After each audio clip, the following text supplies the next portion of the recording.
In today's video, I want to cover what I would do if I was ready to look outside the top 10 coins and start investing into gaming crypto, but I was still risk averse. The type of coins that we're going to talk about today is purely just going to be gaming infrastructure coins. I made a video about 2 days ago that went over the different types of categories within crypto gaming. There was 5 of them, but I'll just go over them again here. So number 1 is going to be gaming infrastructure coins. Gaming infrastructure coins are going to have the least risk because they're basically encompassing the entire industry. Number 2 is going to be gaming studios. And this is basically going to be a studio that has a multitude of games under them, 10, 20, 30 games in one studio. Number 3 is going to be launchpads.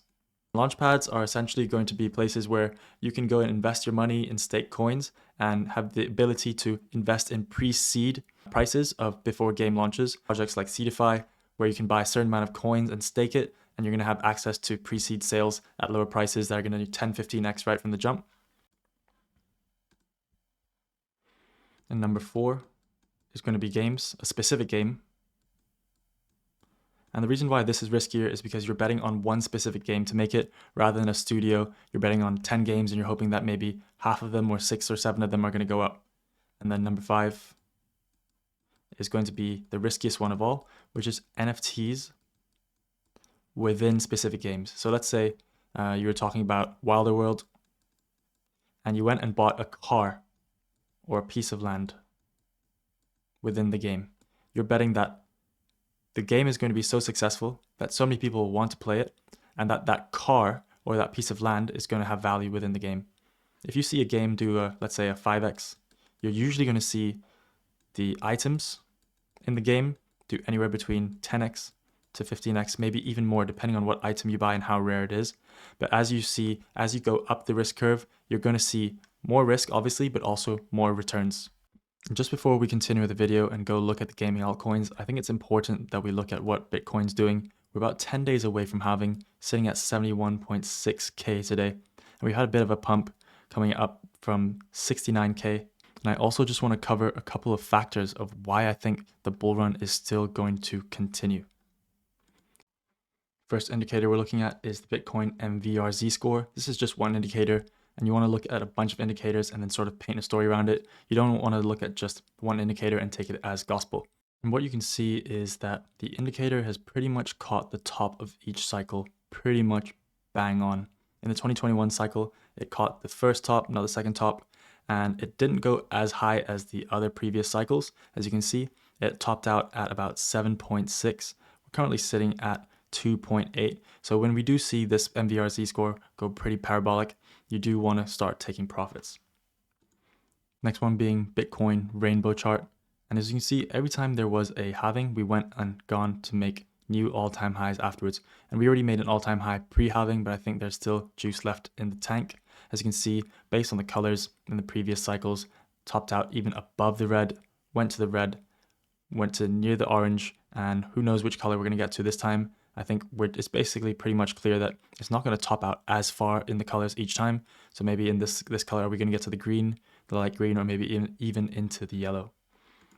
Next piece of data being Farside, and this is tracking the Bitcoin ETF inflows. At the end of each day, you can see the total of the inflows or outflows of each day. You can see Grayscale has been selling a lot of Bitcoin in the millions, but this has brought in billions of dollars of retail money and institutional money that wouldn't have come into the market, which is perfect for the industry.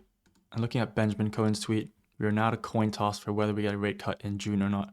And as we so learned very well in November 2021, don't fight the Fed. If the Fed is cutting rates, that means it's going to be trillions of dollars coming into the economy, which is going to trickle down into the crypto markets. So we're looking at right now for June, 51.3% or 48.7%, whether we stay at the same or we're going to cut rates. And looking at Bitcoin dominance on the weekly, just tapping and tapping and tapping that resistance, you can tell that Bitcoin just really wants to go higher. And we want to see Bitcoin go as high as possible because we know that's going to be really good for all the altcoins. Going into halving in 10 days, whether we chop or not, I think Bitcoin does really take another pump, whether it be before, whether it be after, and Bitcoin's really going to take that charge, whether it's going to go up to 57, 60%, or maybe even 62%, who knows, but we're going to find out, and I just really hope that it's going to be great for the alts. Another indicator to look at, whether it be altcoin season or Bitcoin season, and Bitcoin season is when Bitcoin's price is going up more in percentage in comparing to alts, or when it's altcoin season, alts are going up more in percentage in compared to Bitcoin. So if Bitcoin dominance is going to push up, it's going to be Bitcoin season. And as we all know, what happens when Bitcoin really goes and makes a new leg up, afterwards it's altcoin season and the alts just pump money. And now to cover the gaming crypto portfolio, that's going to be made up purely of the gaming infrastructure coins if you are the most risk adverse. But to be completely honest, everything in crypto is risky. If you're not able to take the risk, you shouldn't be investing in crypto in the first place. And what is Beam? Beam is one of the biggest gaming infrastructure plays right now. It's already valued at $1.7 billion and an FDV of 2.1. And Beam is built on the AVAX subnet. And why is it built on AVAX? AVAX is one of the best layer ones for gaming because it's fast and it's cheap.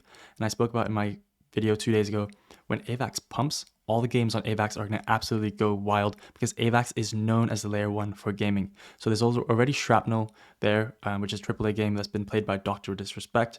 There is Domi Online that's existing, and a new game that's going to be launching soon is going to be Off the Grid. And Beam provides the infrastructure for developers to build games on, for gamers to contribute. They're going to have a marketplace, they're going to have a community, they're going to have their own studio of games. Beam's basically going to do everything. And I think Beam's going to be one of the biggest gaming coins in terms of market cap, either Beam or IMX.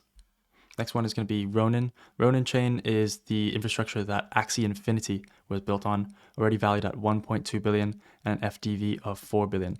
And if you go and look at Ronin chain and look at their entire ecosystem, you can see Axie Infinity, you can see Pixels, Wild Forest, Tribesters, Machines Arena, Aperon, just a bunch of games and also many other features that their ecosystem provides. Next one being Echelon Prime, currently valued at 928 million with an FDV of 2.8 billion. Echelon Prime, again, it's gaming infrastructure for developers and gamers. They're also going to be a gaming studio. They got their first card game released, which is Parallel TCG, and a marketplace. And you'll start to see a pattern with all of these gaming infrastructure coins. They're all competing to be the best in the space, and they're all really trying to do the same thing to basically take over the space and monopolize it, which is having a marketplace so they can get all the fees from all the NFTs, create a community, create a studio to own all the games, and then have an infrastructure for developers to come and build on, because the more games that are built on that infrastructure, it needs to use that token to pay for fees. And looking at their card game Parallel TCG, someone might look at this and think, why would Echelon build a card game as their flagship product? Look no further, look at Magic the Gathering's user base, approximately 50 million players as of February 2023. And there's a paragraph in this article that shows why AI is going to be so important for the success of gaming, and if gaming goes up, why AI is going to go up. But at the end though, those numbers mean little to the majority of gamers. What matters is the GPU's ability to run the desired games at settings that make for enjoyable experiences. And why is this important? If we're going to move into the future of metaverse and the future of gaming, we're going to need decentralized GPUs to render all the imaging and all the videos you see in the metaverse. We're going to need decentralized data centers to file all of that data. And I just want to cover some of the AI coins I already covered in a previous video, so I won't touch upon them too long, but these are extremely pivotal to the success of gaming and the success of crypto in general. So this is Node AI, already valued at $216 million with a fully diluted of 239 million. So pretty much already nearly fully diluted, and it's only been launched for not even 1 month. I think this coin has much further to run, and it's all about decentralized GPUs. Destra is all about decentralized data centers. So all the metaverses that are all operating around the world, all the data needs to be stored somewhere, and it's not going to be stored in your computer because it's not going to have enough space. We're going to need decentralized data centers. And why decentralization is going to be more efficient, it's going to be private, and it's going to be incentivized for people to actually upload their nodes, upload their data, upload their computing power onto the blockchain, onto the internet, and then be incentivized to be paid and rewarded via the coin. So blockchain is really the solution for all of this. And then ATOR and OXO is all going to be about the privacy around AI. And next up we have Super, which is created by Elio Trades, valued at $609 million. If you had bought this in October up to a high of over 1.5, you would have made over a 15x. So really well done to Elio and what he's doing at Super. What he's doing is basically creating a community around all the games and going to have all the best games use one token. So Super is being integrated across elite Web3 gaming titles, creating the first ever unified crypto gaming network. And you can see the latest integrations they've got. They've got Joyride, Shrapnel, Wilder World, Metal Core, off the grid, which I spoke about earlier in terms of AVAX games and My Pet Hooligan. So massive well done to Elliot. Next one being Ultra, as I spoke about in a video yesterday. Ultra is basically the Web3 version of Steam, which is for Web2, and it's going to host all the games. It's going to host marketplaces, going to host tournaments. If you think the entire gaming industry is going to be worth billions of dollars, Ultra 100% is a great buy. Last one to cover today, Altura, currently valued at $44 million market cap. This is going to be the smallest market cap in terms of an infrastructure play, but I think Altura has a lot of room to run, at least a 5x, maybe even a 10x. And why is Altura important? Altura is the technology that allows NFTs to change over time, which is extremely important with games. Thinking if you have a level 1 sword at the beginning and at the end you have a level 10 sword, you need the stats to change and the way it looks to change. And that's it today for the gaming infrastructure coins that are absolutely going to soak up the liquidity of the rising tide of gaming crypto. Once again, if you like this type of content, make sure to like, comment, subscribe. The aim of this channel is to bring you the best crypto news of crypto AI and crypto gaming, and I'll see you in the next video.